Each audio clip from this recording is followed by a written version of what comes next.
Muy buenas tengan todos. Bienvenidos a la segunda parte de este video en el cual seguiremos viendo cosas muy interesantes sobre el pensamiento lógico en la programación. Fíjense ahora, vamos a ver este ejemplo para acabar de entender mejor el asunto de los convenios. Aquí tenemos la definición de un problema, la cual nos pide sumar dos números y mostrar un mensaje personalizado según el tipo de operación. Por ejemplo, suma de edades, suma de precios o suma general. Entonces, un código para resolver esto pudiera ser el siguiente. Aquí tenemos tres funciones. Una, la que está aquí arriba, que suma las edades. Otra es para sumar los precios y otra es una suma genérica. Fíjense que en la función tenemos que recibe dos parámetros. Esta recibe dos parámetros, de tipo INT cada una, y tienen nombres diferentes, porque una es para las edades, otra para sumar los precios y otra para la suma genérica.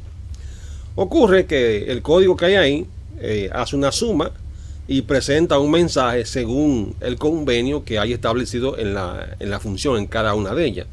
Aquí se habla de edades, aquí se habla del total a pagar, y aquí simplemente del resultado de una suma. Fíjense que en esencia esta secuencia de pasos en cada función es la misma: la suma, mostrar el mensaje y retornar el valor. La suma, mostrar el mensaje y retornar el valor. Y aquí sucede lo mismo. Sucede con esto que aquí se tiene un código duplicado. En este caso está 3 veces. Cuando si uno hace una buena optimización, puede tener un solo código y establecer un convenio diferente en la función que uno vaya a hacer para eso. Entonces, este código repite la lógica de suma 3 veces, como ya había dicho. Solo cambian los mensajes. Esto viola el principio RAI, Don't Repeat Yourself, que es un convenio universal. Este principio es un concepto fundamental en el desarrollo de software que aboga por reducir la redundancia al garantizar que cada pieza de conocimiento o lógica dentro de un sistema tenga una representación única e inequívoca. En esencia, significa evitar la duplicación de código y lógica para mejorar la mantenibilidad, reducir errores y optimizar la eficiencia general. En el siguiente ejemplo, estamos respetando un poquito más esta situación y vemos que hay una única función. En este caso está recibiendo un parámetro nuevo que se llama tipo, que es un string. La función se está usando para hacer la suma que hacía cada una de las otras por separado, y basado en el parámetro tipo, en este caso usando un switch, ella evalúa para mostrar el mensaje correspondiente a lo que se quiere mostrar, ya sea si son edades, si es el total a pagar o si es el resultado de una suma. A pesar de que hay una optimización y el código está mejorado, esta no es la mejor solución, porque aquí usamos un solo método que adapta el mensaje según el tipo. Este es un convenio que define cómo se debe mostrar el mensaje según el contexto. Así, un equipo pudiera saber, siempre que se llame sumar con mensaje, por decirlo así, que es sería el nombre de la función, se debe usar el tipo para personalizar la respuesta. Entonces hay una convención establecida, convenio de mensajes en métodos de operación. Toda función que haga una operación debe aceptar un parámetro tipo que define el contexto del mensaje, evitando duplicación de funciones. Evidentemente, esto mejoró la repetición de la función, como vimos en el caso anterior. Pero a pesar de su corrección, lo que ha hecho que mejoró la estructura del código, todavía no es la idea más adecuada para este tipo de problema. Veamos lo siguiente. Aquí tenemos una versión más reducida y mejorada de la función anterior. Ya no necesita hacer una evaluación con el tipo, sino que se le envía el mensaje, la función hace la suma, muestra el mensaje, y en dado caso que le envíen que si va a hacer las edades, el sueldo, cualquier cosa, ella va a hacer su trabajo. Aquí hay un convenio establecido de una manera diferente para hacer lo mismo, porque es un acuerdo de diseño dentro del equipo o proyecto que esté trabajando esto, porque ayuda a unificar comportamientos con flexibilidad, porque reduce errores y repeticiones, y porque le dice a los programadores: si vas a usar esta función, pásale el mensaje correcto para que ella, por decirlo así, sin tener que hacer una evaluación, haga el trabajo. O sea, hemos mejorado la situación, pero ahora sucede algo que es importante conocer. Fíjense qué pasa con esto. Vamos a ver el siguiente ejemplo. Mírenlo acá. Una función debe hacer solo su trabajo natural y no encargarse del mensaje. Que quien la invoque se encargue del resto. Este principio se conoce como separación de responsabilidades. El principio de responsabilidad única, PRU, es un concepto de la programación orientada a objetos que enfatiza que una clase o módulo debe tener una sola razón para cambiar, es decir, debe tener una sola responsabilidad o función. Este principio promueve la modularidad, facilitando la comprensión, modificación y mantenimiento del código. En esencia, la función no debería tener que saber cómo mostrar su resultado, solo resolverlo. De esa manera, se está librando a la función de cumplir con una responsabilidad que no es de la naturaleza de lo que ella tiene que hacer. Esto es muy beneficioso porque maximiza la reutilización. O sea, el código puede ser usado en mucho contexto porque simplemente hace su trabajo natural. El código limpio, la función hace solo una cosa y bien hecha. El mantenimiento sencillo, si cambian los mensajes, la función ni se toca. Eso es gracias a la mejora de los convenios, porque aquí en este último ejemplo hay un convenio claro: simplemente dame el resultado de la suma, ¿no? Y la cosa mejora drásticamente. Se dice que este es un principio de la programación objeto, pero realmente esas cosas se deducen gracias a pensamiento lógico, lógica de programación, estudio de problemas en cualquier paradigma, ¿no? Que se haya empezado a hablar de eso posiblemente en la orientación a objetos no quiere decir específicamente que sea propio de ahí.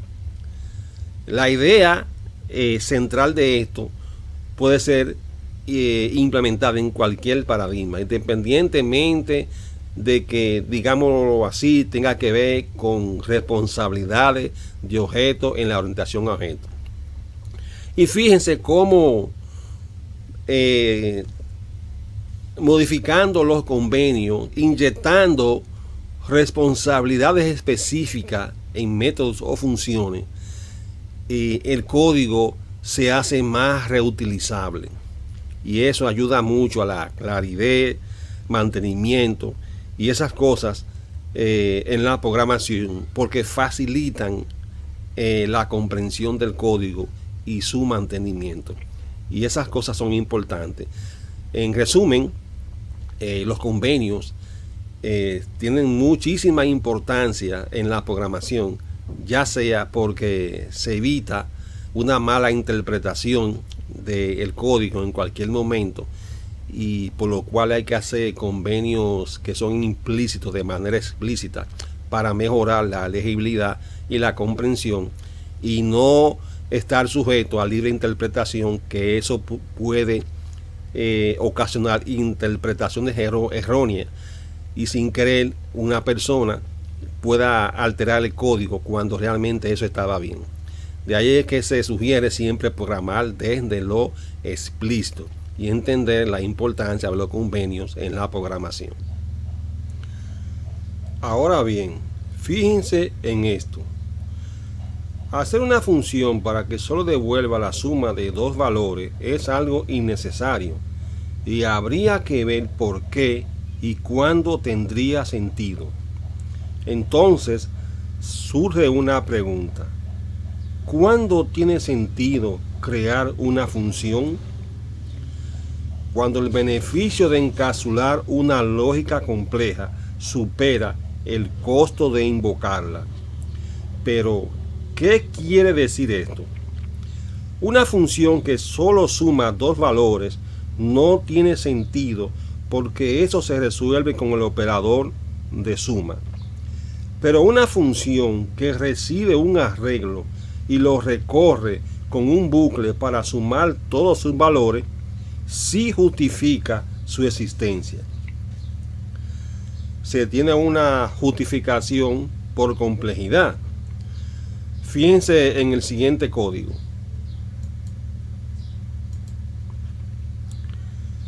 Si el cálculo se complica, suma de un arreglo, aplicar filtro, hacer condiciones. Entonces, encapsularlo en una función hace que el código sea reutilizable, el código principal sea más limpio y fácil de leer, el mantenimiento sea más simple. No justifica una función si es solo A más B y nada más. Meterlo en una función es sobre ingeniería. ¿Por qué se critica esto? Por la sencilla razón de que no tiene realmente sentido poner a un código a realizar una simple suma usando una función, porque la máquina por dentro, cada vez que se invoca una función, usa recursos de pila, y eso no solo consume memoria, sino que obliga a lentitud en el proceso, cuando se puede evitar todo eso usando el operador suma, dada la situación a tratar. Se puede hacer este tipo de cosas simplemente para hacer ejemplos prácticos, para crear funciones, pasar parámetros y devolver valores, que es lo que pudiera hacerse en ocasiones para introducir el tema, teniendo en cuenta que en la práctica realmente eso no es lo más idóneo. Ahora bien, cuando la situación es más compleja en lo referente al trabajo a realizar, para una función sí tendría realmente sentido. De esa manera, reformularíamos el convenio para tener algo como esto, ¿no? En esta función se ve que se recibe un arreglo y un número entero. Observe que la función recibe dos parámetros, un arreglo de enteros y su tamaño. El segundo parámetro, el tamaño del arreglo, es esencial, ya que evita el uso de funciones que calculan la longitud dinámicamente, como sci-off o métodos como len en otro lenguaje, las cuales implican cierto procesamiento adicional. Utilizarla dentro del bucle provocaría que en cada iteración se repita ese cálculo, lo que representa una pérdida innecesaria de recursos y tiempo de ejecución. Pasar el parámetro como un entero directamente al llamar la función es una práctica más eficiente y clara.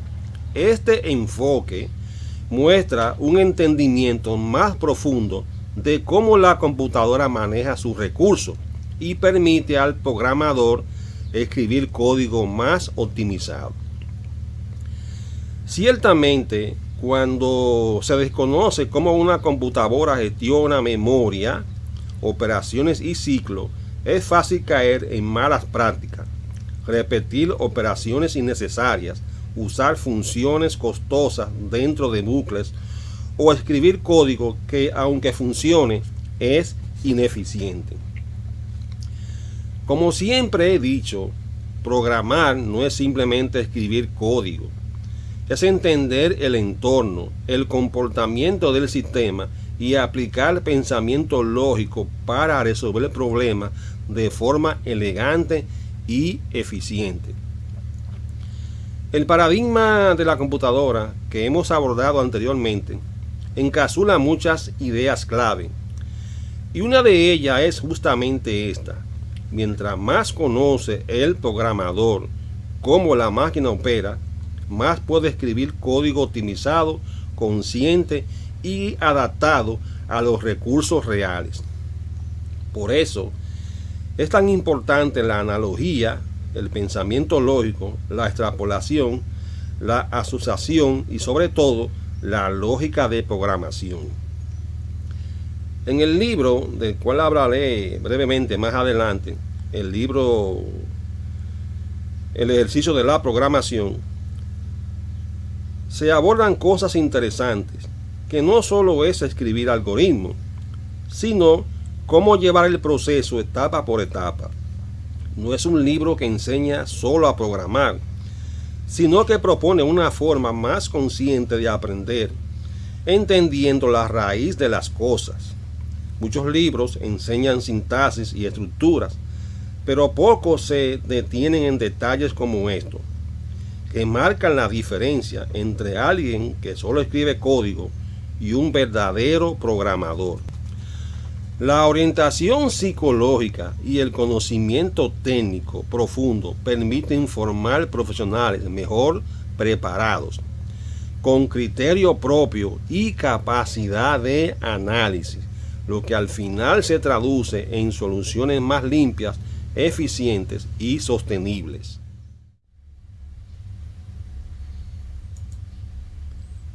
Continuando con los convenios, ya sabemos que un convenio es un acuerdo que se establece.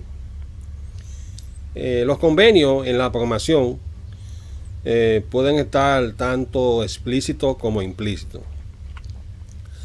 Un ejemplo de un convenio implícito ocurre mucho con los lenguajes de programación, cuando está establecido que no se puede dividir por cero. El que una máquina, una computadora, no pueda dividir por cero, tanto una calculadora, se debe al algoritmo que usan para poder hacer operaciones de división, de multiplicación y ese tipo de cosas. Pero de ese tema hablaremos en otro video.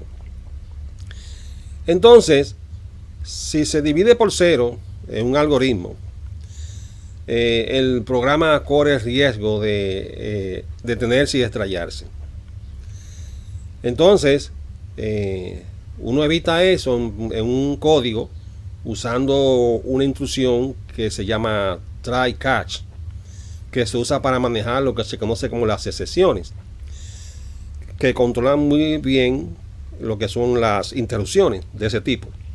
Entonces, encapsulando la división, por decirlo así, en un try, si ocurre un error, pues el catch se activaría, no dejaría que el programa se detuviera abruptamente, mostraría un mensaje y continuaría su ejecución. Eso es porque se está manejando esa situación con esas instrucciones. Una cosa que es implícita, uno la está controlando. Ahora, ¿qué pasa? Uno puede en el algoritmo, si tiene una función, por decirlo así, que es la que recibe los valores para hacer la división, dejar puesto un comentario por decirlo así, en la función, que diga de manera explícita que el segundo valor no puede ser 0 porque no se puede dividir por 0. De esa manera, una situación que existe de manera implícita en el lenguaje, uno la hace explícita a través del comentario. Eso se usa mucho o sirve mucho porque la persona que revisaría el código cuando lo vea estaría más claro de lo que puede suceder en esa función. Y eso siempre hacerlo en la programación, en los algoritmos, en los códigos, documentar. Y si se está haciendo explícito algo que esté implícito, pues mucho mejor. A veces ocurre que una función, un método por ahí, recibe un string para hacer una consulta a una tabla, a una base de datos. Entonces cuando ejecuta el query, que llega como parámetro o de alguna manera, el query sale vacío. El programa no se extraña, pero la consulta sale vacía, no hay consulta. Entonces se pudiera pensar que hay un problema, quizás con la conexión a la base de datos o algo así. Se revisa el código, se ve que está bien, no se tiene, por decirlo así, idea de lo que puede estar pasando. Y sucedió o sucede que quien hizo el código, esa parte, no lo documentó porque él asumió que el parámetro que llegue ahí, ese script, por decirlo así, si maneja una fecha o algún filtro, es para una, por decirlo así, una fecha de periodo que exista para la consulta. Y podría salir vacía si no hay data en ese periodo. Entonces eso lo entiende, lo sabe quien construyó el algoritmo, pero porque él entiende de manera implícita que el periodo tiene que existir, y para evitar ese tipo de cosas pondría un comentario en esa función, en ese método que dijera el periodo que llegue aquí tiene que haber sido procesado o debe haber data para esa fecha en la tabla, porque si no la consulta va a salir vacía, algo así. Hacer explícito lo que él, ya que fue quien lo creó, entiende debe de estar así, pero quien lo va a revisar, otra persona no lo sabe. Entonces él le ayudaría mucho en ese caso a la otra persona, en dado caso, a la hora de revisar qué es lo que está sucediendo. Y eso no solamente le ayuda a entender mejor el código, sino a entender lo que está pasando y poder darse cuenta de la situación y resolverla con más facilidad. De esa manera, el programador que hizo el algoritmo estaría programando desde lo explícito, que eso es muy importante entenderlo.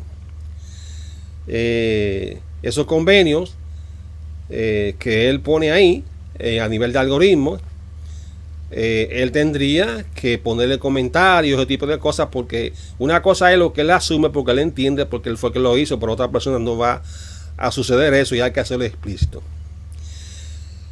No hacer convenios explícitos, eso no es conveniente, por lo que ya dije que puede suceder, que se puede malinterpretar lo que está sucediendo en el código, y eso no es bueno. Siempre hay que tratar de programar desde lo explícito, porque eso da ventaja a la hora de tener un código más limpio, más entendible y ese tipo de cosas. En los lenguajes de programación se dan muchas las cosas implícitas, y siempre es bueno a la hora de que se esté tocando temas que tienen que ver con cosas así en el código, hacer explícito algún comentario, alguna cosa, para evitar ese tipo de inconveniente. Una vez tratado el ejemplo de un código sencillo como el que acabamos de ver, que expone la importancia de la reutilización y los convenios, vamos a ver algunos programas en ejecución para resaltar en estos algunas otras cosas que se pueden lograr con los convenios, la extrapolación y la asociación del conocimiento. Es de interés saber que en la primera parte de este video, cuando hablé de algunos temas importantes que nos ayudan a entender mejor lo que significa ser un programador, uno de los temas tratados habla, en síntesis, de lo que es dedicarse a copiar y pegar código. Dicho punto, titulado Oro por espejos, lanza una crítica a esta situación, exponiendo lo que sucede con el pensamiento lógico y crítico cuando esa actividad se vuelve una rutina. Traigo esto a colación para dejar ver lo valioso que es la curiosidad e implantarse retos o desafíos de programación que nos ayudan a crecer, entender y alcanzar una mejor formación. Si no somos capaces de tomar el control de nuestras acciones sobre nuestro aprendizaje, el cual se ve amenazado por la cultura del uso, es decir, no darle importancia a nuestro propio desarrollo por estar copiando y pegando soluciones sin muchas veces entenderlas ni analizarlas, lo que tiene que ver con nuestro sentido crítico, el razonamiento y la capacidad de poder crear se va debilitando en nosotros y estaremos intercambiando oro por espejo. De haber sido un esclavo de la cultura del uso, soluciones como las siguientes que veremos no hubieran sido posibles.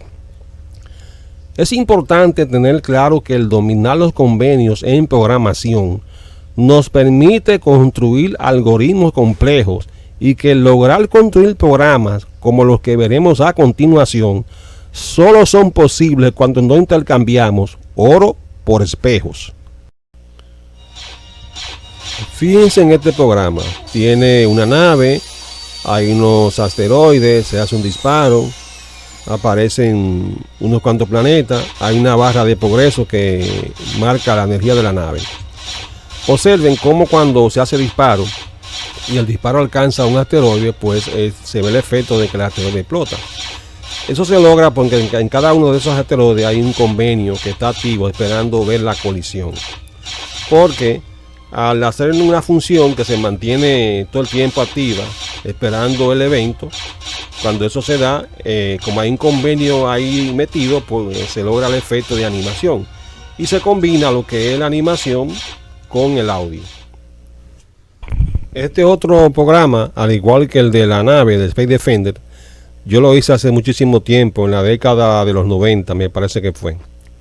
Pues bien, este programa que vemos aquí está hecho en Assembler. Al igual que el que mostré de la nave, yo tengo un video en YouTube que hace mucho publiqué que hablan específicamente sobre estos programas de manera breve. Pues bien, vemos aquí como este calendario se generó en Assembler, manejando convenios. Fíjense cómo cuando uno lo avanza rápido, cambia de mes, cambia de año y todo eso. Todo eso es posible porque en la programación, cuando se saben programar los convenios, se logra hacer el programa complejo. Y parece mentira, como dice mucha gente, que eso haya sido posible hacerlo en Assembler. Pero es que no importa el lenguaje donde uno esté trabajando. Si uno conoce bien el lenguaje y sabe programar algoritmos y tener una metodología adecuada para hacer los trabajos, y sabe extrapolar conocimiento y asociarlo, estas cosas son posibles.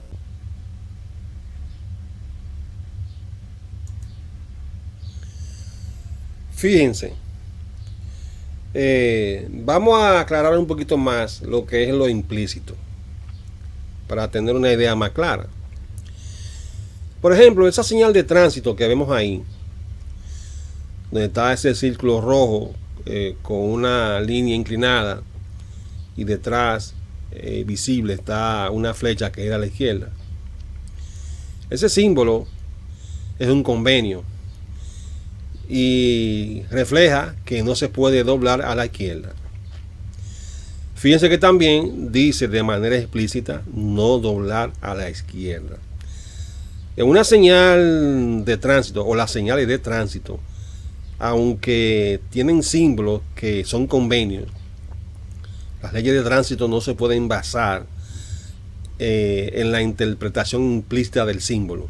Hay que hacerlo explícito, porque las leyes tienen que estar claras y evitar la libre interpretación. Por eso eso sucede así.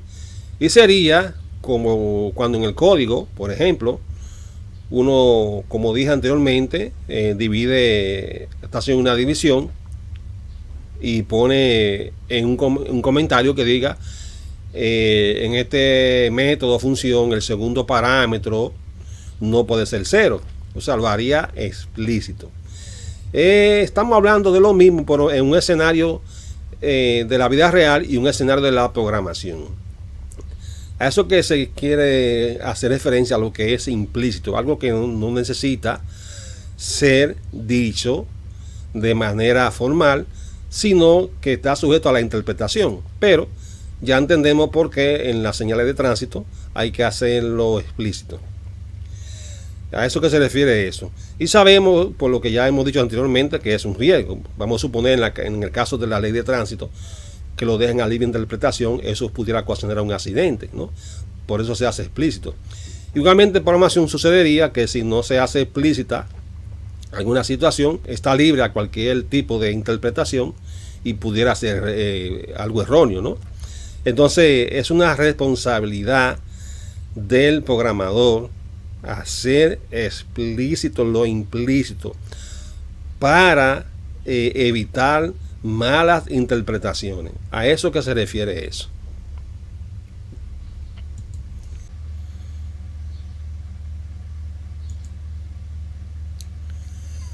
Fíjense, vamos a ver ahora dos ejemplos para ilustrar mejor lo que son los convenios y lo que es extrapolar.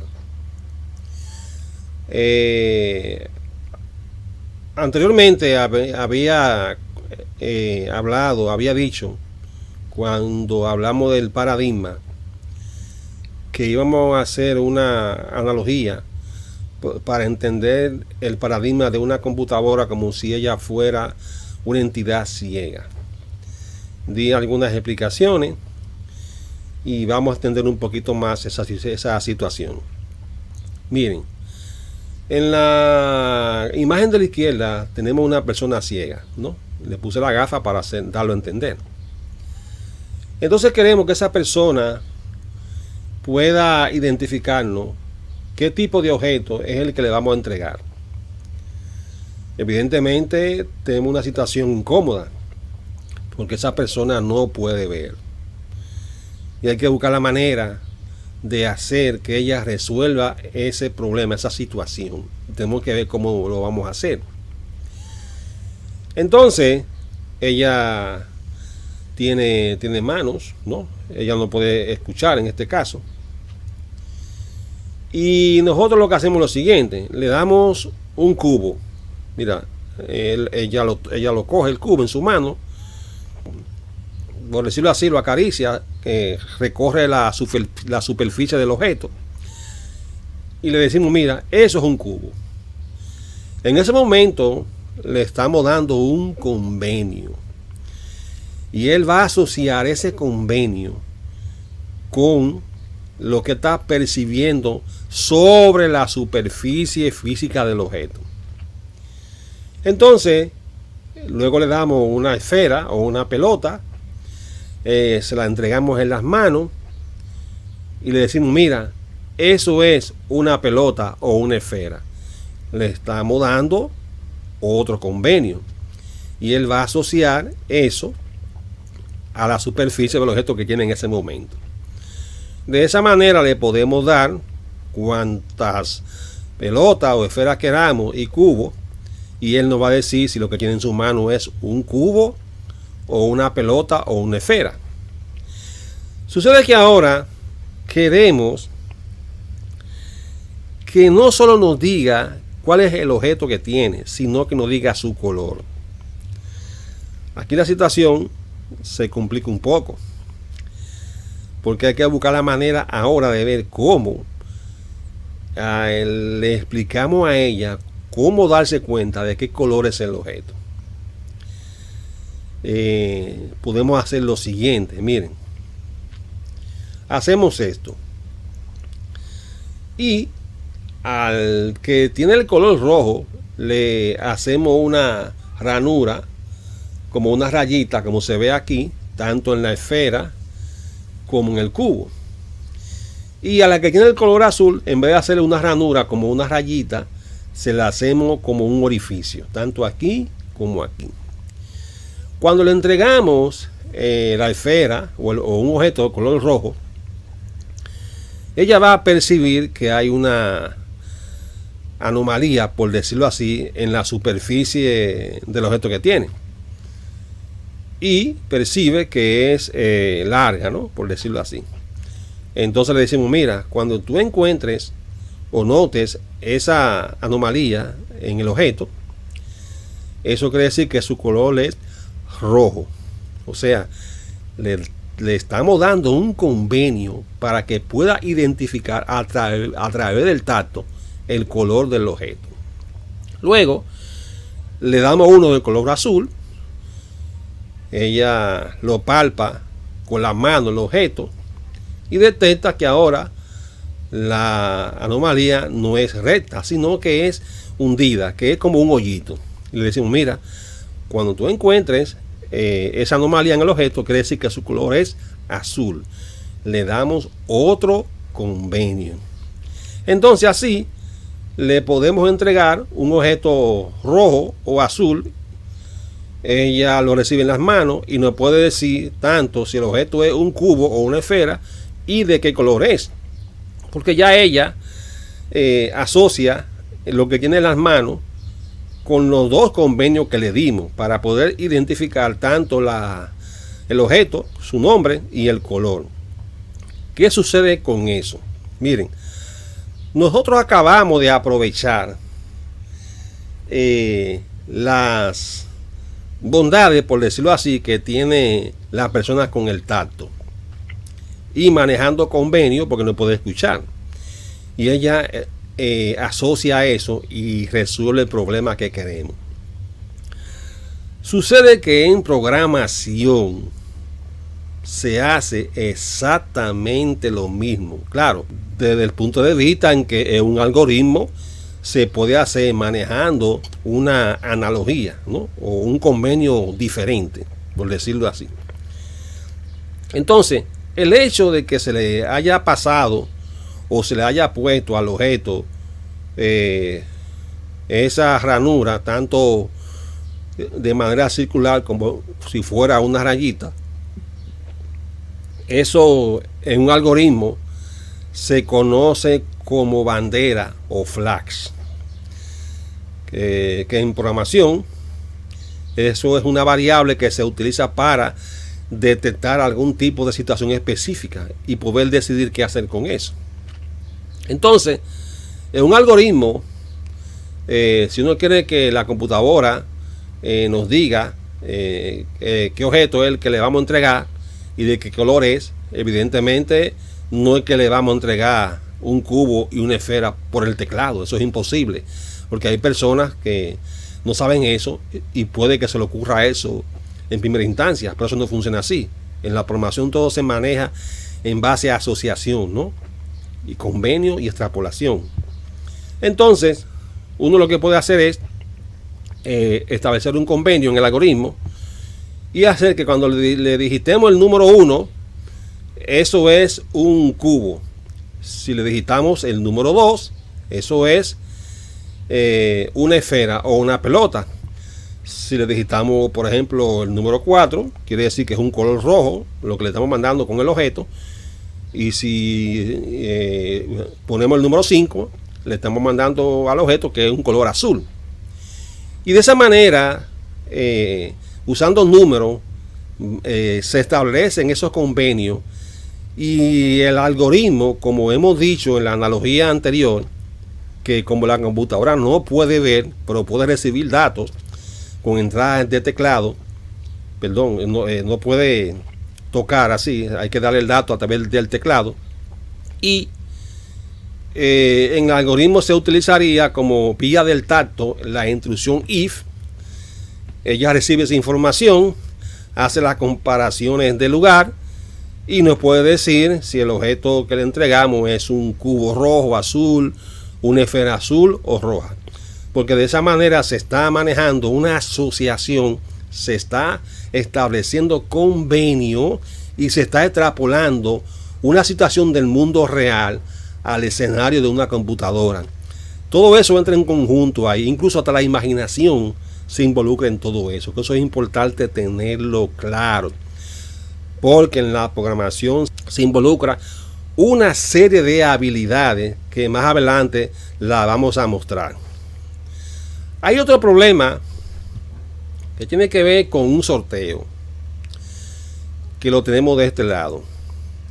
Este problema que le voy a plantear aquí, yo lo quise exponer aquí porque una vez yo me encontré a un estudiante que me expuso su inquietud con referente a este problema, el cual consiste en tener un sorteo, un número ganador, y se tiene un conjunto de números. En este caso tenemos aquí la bola del 0 al 9, pero la del número 6 no existe.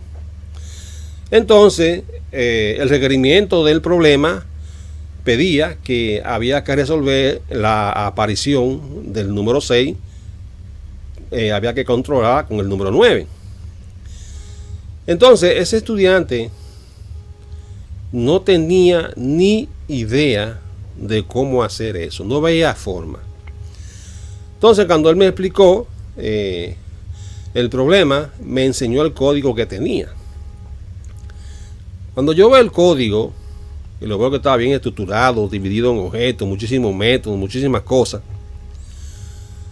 y yo lo que le dije fue: mira, por lo que yo veo, tú eres muy bueno dividiendo un código o orientando el código a objetos, porque la orientación a objetos, un código, un programa, lo que hace es organizar el código en clase, en métodos y ese tipo de cosas. Pero en los métodos lo que dan son algoritmos, ¿no? Y algoritmos con una naturaleza estructurada, que eso lo vamos a ver más adelante. Entonces yo le dije: mira, el problema tuyo no es el código, no es la orientación a objetos, no es nada de eso. Tu problema es la extrapolación del conocimiento. Él no entendía muy bien lo que yo le quise decir. Le dije: mira, para tú resolver eso, tú puedes usar el concepto del número par y hacer que cuando aparezca un 9 en tu algoritmo, pues tú uses el 9 como parte de un número ganador. ¿Me explico? Él saca 3 números ganadores, por ejemplo, y salió esta combinación. Pues él usa el 9 como 9 y el número ganador sería 1, 9. Pero si vuelve y saca otra combinación y sale un 9, entonces él debiera tratarlo como un número 6. Y le dije que eso se podía hacer porque tú lo que estás haciendo es usando la aparición par del número 9 como un número 6. Y de esa manera, cada vez que la aparición del 9 sea impar, tú lo trabajas como un 9. Si la aparición es par, tú lo trabajas como un 6. Y él, muy sorprendido, porque no tenía ni idea de que eso era posible, me dijo: ¿y eso se puede? Le dije: sí, así mismo, porque es un asunto de tú extrapolar el conocimiento y poder asociarlo y manejar un convenio. Que eso pasa con muchas personas que tienen mucha idea en la cabeza, orientando cosas hasta objetos, pero a la hora de meter un código en un método, se le pone la situación difícil, porque no solo no conocen los fundamentos de la programación estructurada o la orientación estructurada de un algoritmo, sino que tienen problemas con el manejo del pensamiento lógico, lo que es lógica de programación, lo que es extrapolar conocimiento, lo que es la asociación. Tienen problemas con una serie de fundamentos que impiden que lo que él quiera hacer no se pueda por esa situación, porque hay muchas personas que lo que son los fundamentos y cosas esenciales no quieren saber de ellos, porque es que no entienden que la programación no es solo código. Mucha gente todavía no acaba de entender eso, y por tener esa deficiencia no llega a resolver los problemas como debe de ser. Por eso que los fundamentos, son esenciales, lo que es la lógica de programación, lo que es el desarrollo del pensamiento lógico, lo que son los fundamentos matemáticos y lógicos para resolver problemas. Son cosas muy significativas y eso no se le puede echar de lado en la programación, porque suceden cosas como esta, y eso hay que tenerlo claro.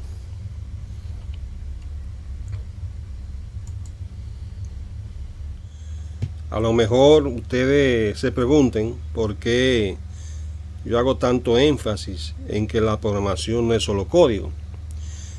Al principio de este video, cuando estuve hablando de algunas cosas esenciales sobre la programación, expuse que la programación no se limita a escribir código, que era necesario aplicar el conocimiento de manera estratégica, extrapolarlo y asociarlo para diseñar y construir algoritmos, siempre siguiendo las normas y disciplinas y principios de una metodología adecuada. Muchas personas fallan en eso, en lo que es extrapolar el conocimiento y asociarlo, porque entienden que la programación es solo código, y eso no es así. También, dentro de las cosas que dije al principio, hablé de la verdadera destreza de un programador, que en la programación lo realmente valioso no es solo construir soluciones, sino la capacidad de concebir ideas y la habilidad que se adquiere para identificar, optimizar y corregir errores, ¿no? Mucha gente no entiende eso porque está enfrascada en que la programación es solo código, y eso no es verdad. Por esa situación, ustedes ven el caso que le acabo de exponer del sorteo. Una persona que tenía un código orientado, organizado en objetos, pero tenía los métodos vacíos porque no tenía ni idea de cómo iba a resolver ese problema. Eso pasa con muchísimas personas porque descuidan esos fundamentos, y eso es problemático para el desarrollo de la programación. Pues bien, vamos ahora a ver, ya que hemos hablado de convenios y hemos visto algunos ejemplos, ¿dónde es que residen los convenios? Se ven en las capturas, decidir que el número 1, por ejemplo, representa una acción específica, que ya he hablado de eso cuando hablé de las manzanas verdes y maduras. En el uso de variables, usar, por ejemplo, una variable isActive para indicar si algo está funcionando, que fue el caso que usamos cuando en el ejemplo del ciego pusimos una rayita o una bolita, que en programación sería un 1, un 2 o un número, lo que sea. Estructura de control, también hay convenios ahí, porque define que si una variable es true, se puede ejecutar un bloque. En los códigos de error, por ejemplo, que -1 signifique un tipo de error específico, no encontrado, no hallado, cualquier cosa. En normas o estilo, en nombre de variable, cuando nosotros usamos en nombre de una variable, camel key, snap key, todo eso son convenios que están metidos ahí. Una cosa que hay que tener clara con los convenios es que si un convenio no está claro, el algoritmo puede funcionar, pero nadie lo entiende, y eso hay que tenerlo pendiente, ¿no? Otro programador puede romper la lógica sin querer cuando lo vea el código. El sistema puede responder de manera incorrecta si se viola el convenio, con eso hay que tener mucho cuidado. Y cosas que se derivan de ahí como habilidades es la capacidad de abstracción, o sea, ver lo esencial y lo traduce en lógica computacional. Imaginación estructurada, que se inventan reglas que tengan sentido para la computadora, como fue el caso que les puse del sorteo, que uno puede usar la extrapolación del concepto del número par para inventar una regla, un convenio, que cuando sea una aparición impar sea el 9 y cuando sea una aparición par pues sea el número 6. Todo eso anda por ahí. El razonamiento algorítmico, ver los ciclos, decisiones, flujos sin pensar en objetos todavía, porque ya uno está metido en la parte que es la que realmente va a resolver el problema. La capacidad de comunicar ideas complejas. El convenio también se transmite a otros humanos que leerán o mantendrán tu código. Esas cosas hay que tenerlas claras, pendientes, y tratar siempre, como había dicho anteriormente, de programar desde lo explícito.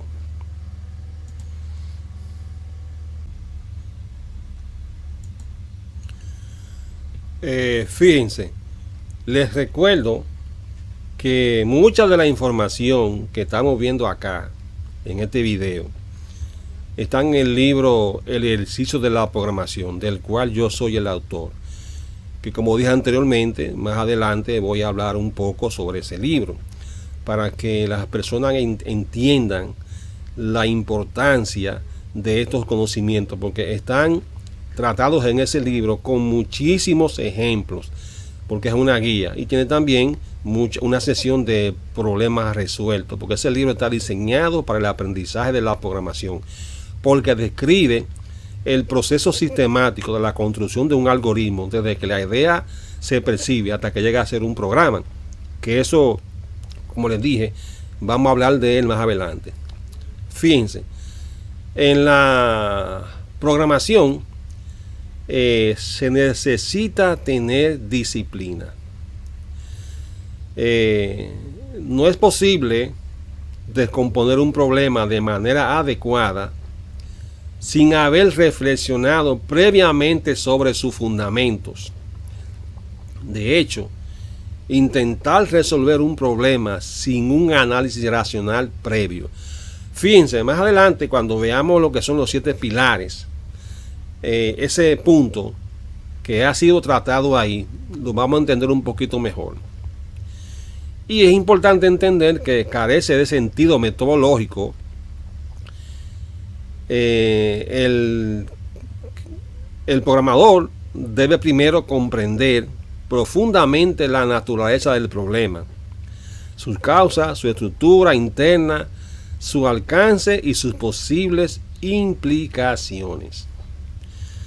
Eso hay que entenderlo, porque los problemas primero hay que comprenderlo, ¿no? Carece de sentido metodológico que eso no se haga, hay que hacerlo.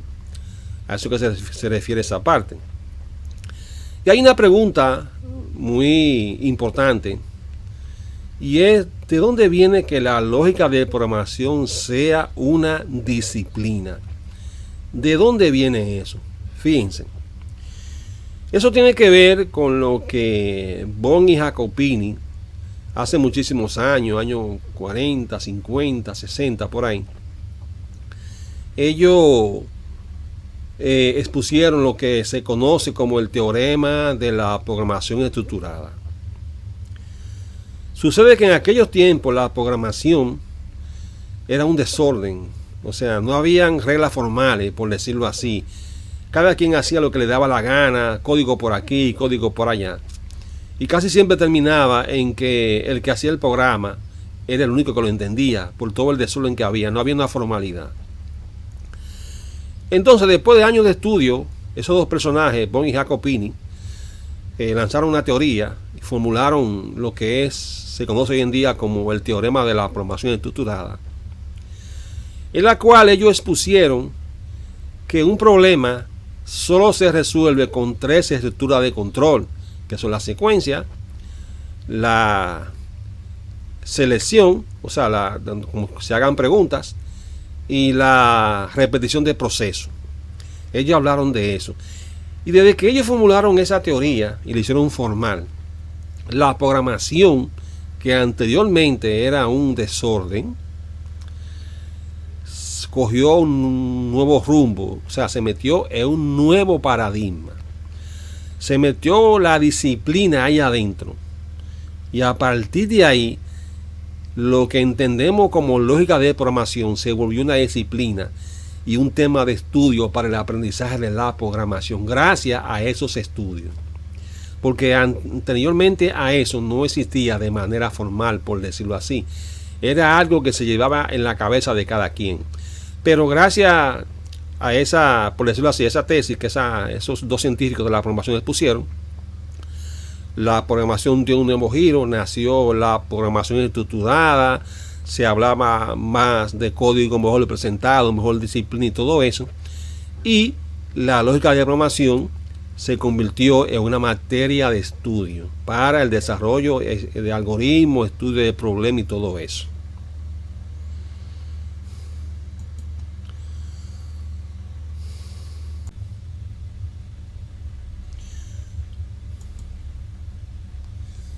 la naturaleza formal de un algoritmo. ¿Qué queremos decir con eso? Fíjense, surge una pregunta: ¿cuál es su paradigma formal? Fíjense, el paradigma estructurado se entiende que un algoritmo tiene un punto de entrada, tiene un inicio, una secuencia de ejecución de pasos, se toman decisiones, if, else, bifurcaciones según condiciones, iteración que se logran con los bucles while, for y otros más que andan por ahí según el lenguaje, donde se repite un conjunto de acciones y tiene un fin, un final, que es el resultado, salida del proceso. Eso es propio del paradigma estructurado y todo algoritmo cumple con eso, o con uno o la combinación de todos. Un ejemplo, aquí tenemos un método o una función que devuelve un valor booleano, que aquí lo dice explícitamente, y recibe un parámetro.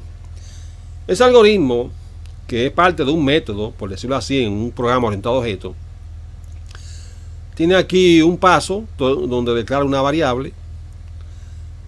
Aquí toma una decisión, ¿no? De este lado. Aquí tiene un bucle iterativo, un for en este caso. Y vuelve y hace una pregunta por aquí.